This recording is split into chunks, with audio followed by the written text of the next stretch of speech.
অর্থাৎ ইসলামে নাসেখ এবং মানসুখের বিধান, এই শব্দটি হয়তো অনেকের কাছে নতুন মনে হতে পারে যে নাসেখ আর মানসুখ, কিন্তু এটি আসলে নতুন জিনিস নয়, এটি অনেক পুরাতন জিনিস। তো এটি আলাদা একটা সাবজেক্ট, মানে এলমন নাসেখ ওয়াল মানসুখ, এটা আলাদা একটা বিষয়, একটা আলাদা একটা টোটালি একটা সাবজেক্ট। এটা বিশাল ব্যাপক বিস্তৃত এক সাবজেক্টের নাম এলমুন নাসেখ ওয়াল মানসুখ। তো বর্তমান সময়ে এই নাসেখ মানসুখের জ্ঞান, নাসেখ মানসুখ সম্পর্কে প্রাথমিক কিছু ধারণা রাখা মুসলিম উম্মার জন্য খুবই জরুরি হয়ে পড়েছে।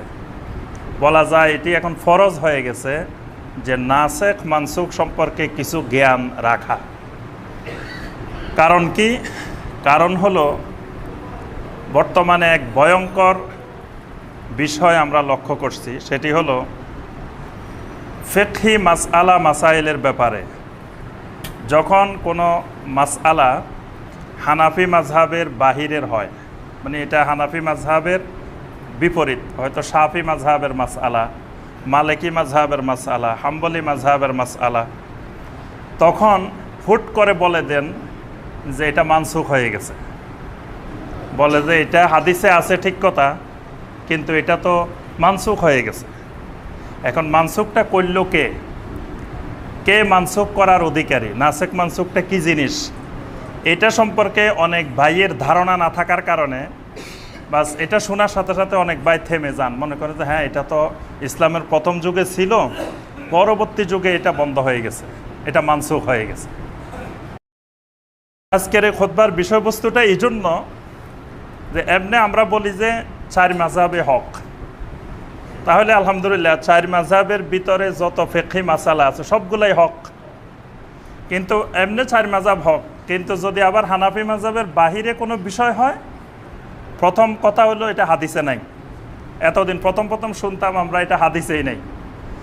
এখন আলহামদুলিল্লাহ এই প্রযুক্তির যুগে আপনি হাদিসে নাই এই কথা কই বাঁচার কোনো উপায় নেই, কারণ এখন মানুষ হাতের মধ্যেই সব হাদিস আছে, সাথে সাথে বের করে যে হুজুর আপনি কইছেন হাদিসে নাই, এই তো আছে। এখন আবার সুর পাল্টে গেছে আমাদের, যখন জনগণ ধরে ফেলছে যে আছে আসলে হাদিসে, এখন আমরা বলতেছি কি যে হাদিসে আছে কিন্তু এটা সুন্নত না। আচ্ছা, কেন সুন্নত না? হাদিসে থাকলে আবার সুন্নত হবে না কেন? হাদিসও সহি, সব সহি, তো সুন্নত হইতে অসুবিধা কোথায়? তখন আমাদেরকে জবাব দেওয়া হচ্ছে যে এটা মানসুখ হয়ে গেছে। মানসুখ এখন তো আবার বাঙালি থেমে গেছে, মানসুখ তো বুঝে না। এই জন্য এই মানসুখ সম্পর্কে প্রত্যেক মুসলিমের ন্যূনতম জ্ঞান থাকা জরুরি। আসলে মানসুখটা কি জিনিস? আজকের খুতবায় আমরা একেবারে সংক্ষিপ্তভাবে এই নাসেখ মানসুখ সম্পর্কে আমরা আলোচনা করব ইনশাআল্লাহ। এখানে আমরা দুইটা শব্দ বলছি প্রথমে, একটা হলো নাসেখ আর একটা হলো মানসুখ। নাসেখ হইল রহিতকারী আর মানসুখ হইল রহিতকৃত, মানে যেটাকে বাদ দেওয়া হয়েছে, যেটাকে রহিত করা হয়েছে, এটাকে বলা হয় মানসুখ। আর যেটা রহিতকারী, মানে যে আয়াত দ্বারা বা যে হাদিস দ্বারা আগের হুকুমটাকে রহিত করা হয়েছে, ওই আয়াতটাকে বা ওই হাদিসটাকে বলা হয় নাসেখ। তাহলে যেটা পরবর্তীতে রহিতকারী সেটা নাসেখ, আর যেটা রহিতকৃত, যেটাকে রহিত করা হয়েছে, সেটার নাম মানসুখ। তাহলে বোঝা গেল নাসেখ ছাড়া মানসুখ হবে না, মানসুখ ছাড়া নাসেখ হবে না। প্রথম এই সূত্র মনে রাখতে হবে, একটা ছাড়া আরেকটা হবে না। মানসুখ যদি হয় এটা নাসেখ লাগবে।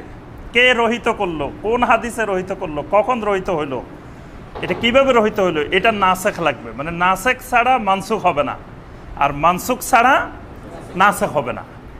মানে কোনো জিনিস রহিত করা হয় না, এটা নাসেখ হবে কেমনে?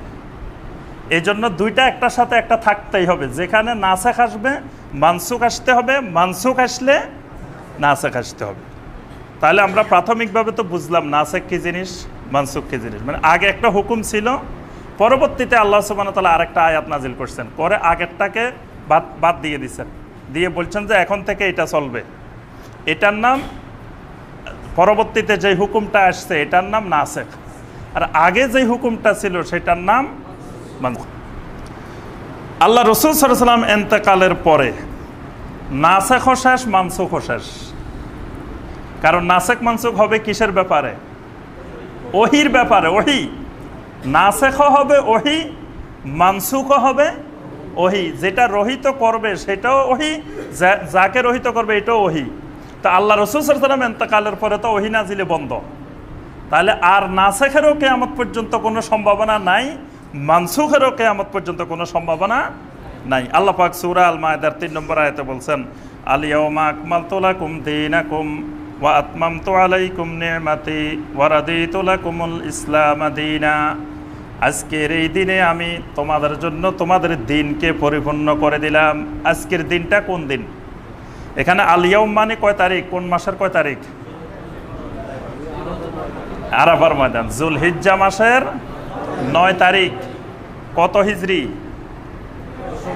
10ম হিজরি। 10ম হিজরির জিলহজ মাসের 9 তারিখ।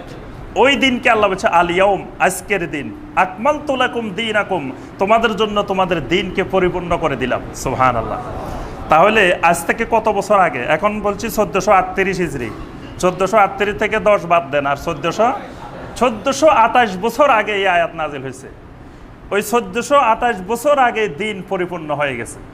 সুতরাং এখন যদি আপনি বলেন যে এটা মানসুখ, তা আপনি দিনের কিছু অংশকে বাদ দিয়ে দিলেন, আপনি মানসুখ করে দিলেন। আবার যদি বলেন যে না মানসুখ করা জিনিস, যদি বলেন যে মানসুখ হয় নাই, তাহলে আপনি দিনের মধ্যে আরও কিছু নতুন জিনিস নিয়ে আসলেন। তাহলে আর পরিপূর্ণ থাকলো না। হয় পরিপূর্ণ থেকে কিছু কমাই ফেলছেন, অথবা পরিপূর্ণতার মধ্যে আরও কিছু উপরে দিয়ে বাড়াই ফেলছেন। গ্লাস একটা পরিপূর্ণ পানি, একবারে ফুল পানি। আপনি যদি কমাইতে হয় কি করতে হবে? কিছু ফালাই দিতে হবে। কিছু ফালাইলে এটা কমে যাবে। আবার যদি অতিরিক্ত ঢালেন তো আগেরগুলো কিছু পরে নতুন কিছু ঢুকবে। এই নতুন ঢুকানোটার নাম হলো বেদাত। আগে যেটা আছে এটার নাম সুন্নত। আল্লাহ পাক সূরা আল মায়েদার 3 নম্বর আয়াতে বলে দিয়েছেন, আল ইয়াউমা আকমালতু লাকুম দীনাকুম, আজকে তোমাদের জন্য দিনকে পরিপূর্ণ করে দিলাম। সুবহানাল্লাহ। তাহলে নবী সাল্লাল্লাহু আলাইহি ওয়াসাল্লামের ইন্তেকালের পরে আর নাসেখেরও সম্ভাবনা নাই, মানসুখেরও সম্ভাবনা নাই। কারণ ওহী নাজিল কিয়ামত পর্যন্ত বন্ধ হয়ে গেছে। আচ্ছা, এবার